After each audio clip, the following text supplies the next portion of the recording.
First బెల్లం వేస్తాం, తర్వాత కొద్దిగా వాటర్ వేస్తాం. వాటర్ వేసిన తర్వాత అలాగ కలుపుతాం.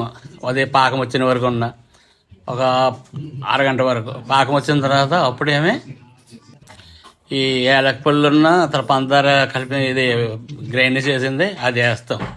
వేసిన తర్వాత ఈ బియ్యం పిండి మిల్లి చేసింది పచ్చి బియ్యం పిండి అదేమి వేసి బాగా కలుపుతాం. కలిపిన తర్వాత అది బాగా కొద్దిగా చెక్కైన వరకు కలుపుతాం, బాగా ముద్దైన వరకు. ముద్దయిన తర్వాత అప్పుడు కొద్దిగా వాటర్ వేసి బాగా కలుపుతాం శుభ్రంగా. కలిపిన తర్వాత బాగా కొద్దిగా పలసగా అయిన వరకు పలసగా అయిన తర్వాత అప్పుడేమి పెనంలోనేమి ఇది నూనె వేస్తాం. నూనె వేసి అది బాగా కాగిన తర్వాత అప్పుడేమి గడ్డి తీసుకొని కొద్దిగా వేస్తాం అన్నమాట. అది వేస్తే అప్పుడేమేమి అది పైకిలాగా పొంగుతుంది. అది